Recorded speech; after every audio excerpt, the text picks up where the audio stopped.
Bonjour à tous, bienvenue dans une nouvelle vidéo cétose, sport et cancer. Alors aujourd'hui, je voulais juste témoigner d'une pratique du jeûne intermittent que j'ai mis en place depuis 2 mois.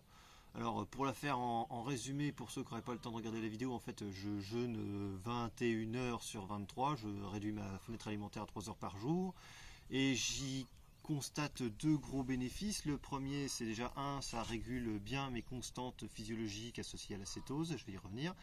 Et deux, ça m'a permis de retrouver un transit intestinal à peu près normal, ce qui est très bien pour moi parce que ça faisait quand même pratiquement, ça faisait 9 mois que je galérais avec ça suite à mon opération. Voilà, donc la version courte. Maintenant, je vais développer un petit peu. D'abord, j'aimerais revenir au début du sujet. Pourquoi j'ai mis ça en place? J'ai mis ça en place tout simplement parce que ma femme est partie en déplacement pour son travail et que je me suis retrouvé tout seul toute la semaine à m'occuper de mes deux petites filles et du chien. Donc c'était simplement pour le côté pratique. Je me suis dit comme ça au moins j'aurais pas à préparer mes repas, j'aurais pas à me galérer avec toute ma tambouille à moi, j'aurais déjà bien assez à faire avec elle. Et donc pour gagner du temps et de l'énergie, j'ai mis ça en place une semaine durant. Donc qu'est-ce que j'ai mis en place concrètement? C'était simplement toute la journée en fait, du coup je mange pas le matin, je mange pas le midi et je commence à manger simplement le soir, on va dire à partir de 17, maximum 18 heures en général, et j'essaie de finir de manger vers 20 heures. Donc donc ça fait 20, en gros on va dire entre 2 et 3 heures de fenêtre alimentaire, donc on va dire 21 heures de jeûne, 3 heures d'alimentation.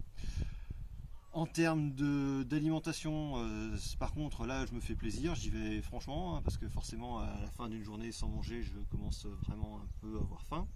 Donc là je compte pas je fais attention à rester sur des aliments entre guillemets adaptés à un régime cétogène, mais je ne m'amuse pas à compter, je veux dire franchement, et je me prends pas mal de léagineux, pas mal de fromage aussi, beaucoup d'avocats, des œufs, enfin bon. Typiquement, pour donner un exemple, hier soir j'ai dû manger un avocat, 2 œufs, après une grosse poignée d'oléagineux. Au final, je pense que ça doit faire dans les 150 grammes d'oléagineux, à peu près au moins 150 grammes de fromage aussi, un peu de viande. Après, c'est beaucoup aussi de crudités. Hein. Je mange pas mal de crudités, moi. Enfin, beaucoup de salade, beaucoup de mâche en ce moment. Il y a des pourpiers aussi, avec de la vinaigrette, évidemment. Quoi d'autre? Un jus aussi de légumes. Je me essaie de boire un grand verre, on va dire 250-300 ml de jus de légumes frais. Essentiellement, là, c'est épinards, céleri. Je mets aussi un curcuma, gingembre dedans, de la carotte. Je mets aussi quoi d'autre? Je mets beaucoup de jus de citron. Voilà. Et puis ça me fait un verre de jus à peu près tous les jours. Qu'est-ce que je mange aussi hier soir? C'était quoi? Il y avait des fèves de cacao cru que j'aime beaucoup. Qu'est-ce que je rajouterais? Des fruits rouges, des casseilles de mon jardin que j'ai gardé en surgelé, et puis un demi pomelo. Donc vous voyez, c'est quand même un repas très riche pour quelqu'un qui mange cétogène pour le coup. Et l'énorme avantage, c'est que déjà quand même je me fais plaisir, même si je me restreins toute la journée, mais le soir au moins je me lâche un peu, j'ai pas l'impression de me priver. Et le lendemain matin, pas de soucis, les constantes sont très bonnes. Enfin, je suis toujours bien en céto. Enfin, j'ai une cétonémie. Alors, je la mesure pas moi avec le lecteur de cétonémie. Je me contente de bandelettes urinaires en ce moment. Alors, et après, je regarde quand même la glycémie aussi. Et j'étais à 75 ce matin, malgré vous voyez, tout ce que j'ai pu manger hier soir. Donc, je trouve que ça régule très bien les constantes physiologiques de la cétose. En tout cas, moi, ça va mieux avec ça. J'ai une glycémie à jeun, c'est à jeun du coup le matin, qui est bien meilleure que ce que en faisant 3 repas par jour. Deuxième chose, donc je vous disais, moi, ça faisait à peu près, ça fait 11 mois maintenant que je suis mon régime cétogène, donc ça fait 11 mois que j'ai été opéré. Pendant 9 mois, j'ai galéré avec un transit intestinal erratique, enfin des diarrhées régulièrement. Et donc du coup là depuis 2 mois que j'ai mis ça en place, plus de problème. Franchement ça s'est super bien résolu et c'est très agréable, c'est très pratique parce que c'est vrai que quand on a un transit comme ça problématique, ben, c'est très contraignant. Alors évidemment, quand on est tranquille à la maison, pas de souci. Mais si vous êtes en réunion, si vous êtes en déplacement, si vous êtes dans le train, si vous êtes en train de vous occuper de vos filles, ben là, je ne vous explique pas les problèmes que ça peut faire survenir. Donc, déjà, c'est notamment pour ça que je persiste. Ensuite, d'un point de vue fatigue, pas de souci. Enfin, moi, j'ai pas vu, je continue de faire du sport tous les matins. Alors, moi, je fais le matin, je m'entraîne en gros de 6 à 7. Donc, vu que j'ai bien mangé la veille, j'ai entre guillemets bien rechargé les accus. J'ai pas de soucis. Après, je passe toute la journée à jeun, mais j'ai pas ça me pose pas de difficultés. Enfin, tant que je suis, enfin, moi, je suis au travail, donc je suis au bureau. Donc en fait, j'ai pas de tentation. C'est quand même beaucoup plus dur. Là, j'essaye aussi. Enfin, en fait, je faisais ça 5 jours pendant la semaine, du lundi au vendredi, et j'essayais de relâcher la pression le week-end. Là, j'essaye vu que quand même, je trouve de gros avantages. J'essaie de conserver ça le week-end. Mais c'est vrai que c'est plus dur quand on est à la maison et que on a toutes les tentations en permanence. Faut s'occuper quand même l'esprit et pas trop avoir de la bouffe sous le nez, ce qui n'est pas forcément facile quand tu dois concilier ça avec une vie de famille.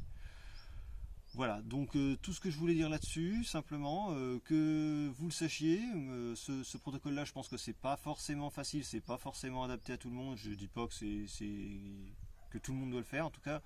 Pour moi, ça marche bien, ça me permet, je vous dis, de manger et de me faire plaisir le soir en mangeant pas mal d'aliments qui, si je les mange 3 fois par jour, ont tendance à me faire sortir un petit peu des constantes physiologiques d'un régime cétogène. Et surtout, ce message, c'est pour tous ceux qui, comme moi, ont été opérés du côlon ou même de toute opération au niveau du système digestif.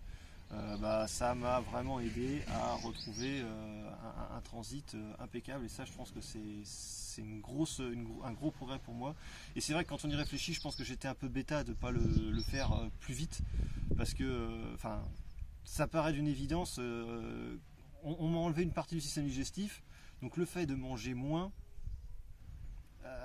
logiquement, c'est sûr que ça aide mon système digestif, hein. Déjà, il a plus de temps pour récupérer, il a plus de temps pour justement récupérer déjà au niveau des tissus, au niveau comment dirais-je, des glandes qui vont sécréter les différents sucs digestifs. Donc ça lui laisse beaucoup de temps pour faire ça. Voilà, puis après, effectivement, c'est tous les avantages du jeûne, mais ça, je ne vais pas y revenir. De toute façon, je suppose que vous connaissez déjà, vous avez sans doute vu plein de choses sur le jeûne intermittent, mais c'est vrai que ça permet de gagner du temps, ça permet de gagner aussi du temps, de l'énergie, de l'argent aussi, hein, parce que mine de rien, quand même, un régime cétogène, c'est pas non plus. Enfin, si on essaie de manger des aliments de qualité, c'est quand même assez coûteux. Et donc, effectivement, en réduisant cette nette alimentaire, on mange quand même beaucoup moins de calories. Et on se retrouve à dépenser moins d'argent. Enfin, moi, c'est assez net sur mon budget.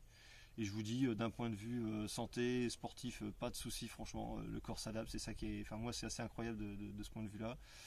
Et après, en termes de perte de poids, c'est quelque chose que j'essaye de tester un peu en ce moment. Je vous en reparlerai peut-être d'ici quelques mois. Je fais beaucoup de cardio et voilà, c'est assez rigolo de voir que même avec des glycémies parfois très très basses, très basses, j'ai déjà fait des grosses séances de cardio avec une glycémie du matin à 65 mg par décilitre, et franchement ça passe. J'ai pas de baisse de régime, j'utilise des ergomètres, donc j'ai des mesures très précises de ma performance, et je vois pas vraiment de chute ou de difficulté à ce niveau-là. Voilà, donc je vous souhaite en tout cas une bonne journée à tous. Avec le printemps qui démarre, ça fait plaisir, je suis content de me remettre au soleil pour faire quelques petites vidéos.